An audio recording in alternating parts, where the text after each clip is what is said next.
Subscribe कीजिए हमारे YouTube channel Islamic world को और इस बेल आइकन को दबाना ना भूलिए हर रोज नया इस्लामिक वीडियो देखने के लिए। शुक्रिया। दोस्तों, दो मोहब्बत करने वालों ने जब घर से भागकर शादी की तो शादी की पहली रात ही दूल्हे ने ऐसा क्या काम किया कि जिसको देखकर दुल्हन रोने लगी, दुल्हन के होश उड़ गए। और यही नहीं, इसके बारे में जानकर आप लोग भी हैरान और परेशान हो जाओगे। इसलिए आज का यह वीडियो आप सभी के लिए बहुत खास है और खास करके हमारी इस्लामिक बहन ने इस वीडियो को आखिर तक जरूर देखें। इंशाअल्लाह आपकी आंखें खुल जाएंगी। और मेहरबानी करके आप इसे शेयर भी कर दें ताकि और भी लोगों के पास में यह वीडियो पहुंच जाए। तो चलिए दोस्तों, शुरू करते हैं। सबसे पहले तो हम आपको बता दें कि यह वाकया कोई मनगढ़ंत कहानी या किस्सा नहीं है, बल्कि यह एक सच्चा वाकया है जिसको रजिया बहन ने कुछ यूं बयान किया है। वो कहती है कि उसके घर वाले उसका रिश्ता और कहीं पर करना चाह रहे थे, लेकिन उन्होंने अपने घर वालों को यह कहकर साफ साफ मना कर दिया कि वो एक आसिफ नाम के लड़के से सच्ची मोहब्बत करती है और वो उसी के साथ में शादी करेगी। रजिया बहन का कहना है कि मेरी नज़र में आसिफ एक बहुत ही अच्छा और साफ सुथरा लड़का था। मेरा मानना था कि अगर मेरी शादी आसिफ के साथ में हो जाए तो वो किसी भी लड़की के लिए एक मिसाली सोहर साबित हो सकता है। रजिया बहन की उम्र 23 साल थी और वो उस वक्त अरबी डिग्री मुकम्मल करने के करीबी थी, लेकिन उसके जहन में आसिफ सवार हो गया था। उसने वादा कर रखा था कि जैसे ही उसकी पढ़ाई पूरी हो जाएगी वैसे ही वो उसके साथ में शादी कर लेगा। दोस्तों, आसिफ एक गरीब घर का लड़का था। उसके पास में अपना खुद का कोई घर नहीं था। उसके घर वाले किराए के मकान में रहते थे, इसलिए रजिया के घर वालों ने इस रिश्ते को मानने से इनकार कर दिया था।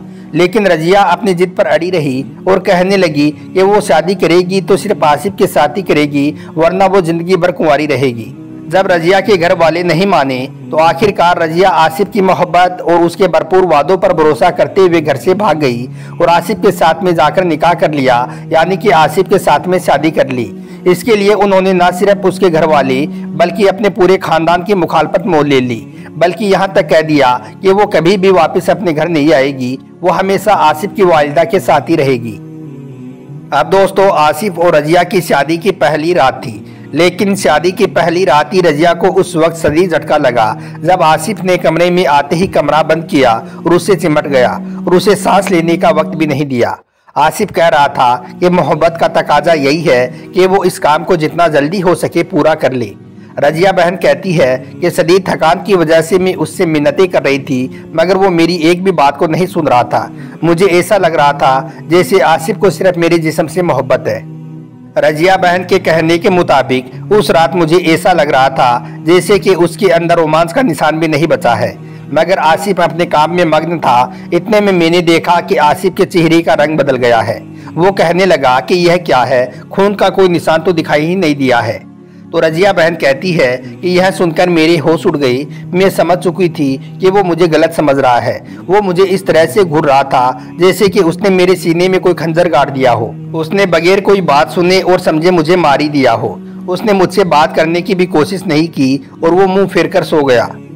यह देखकर मैं खुद को ठुकराया हुआ महसूस करने लगी। मुझे ऐसा लगने लगा जैसे कि मैं कोई मुजरिम हूँ और फैसले का इंतजार कर रही हूँ। शादी से पहले हम बहुत सारी बातें किया करते थे, लेकिन आज जो रात हमारी जिंदगी की सबसे बेहतरीन रात होनी चाहिए थी, उस रात में रो रही थी।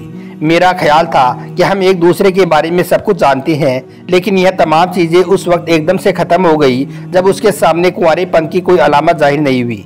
दोस्तों, हम आपको बता दें कि रजिया बहन जिस मुआशरे में रहती थी वहाँ पर इस तरह के वाक़यात होना आम बात थी, लेकिन रजिया बहन को यह उम्मीद बिल्कुल भी नहीं थी कि उसके साथ भी ऐसा कुछ हो जाएगा।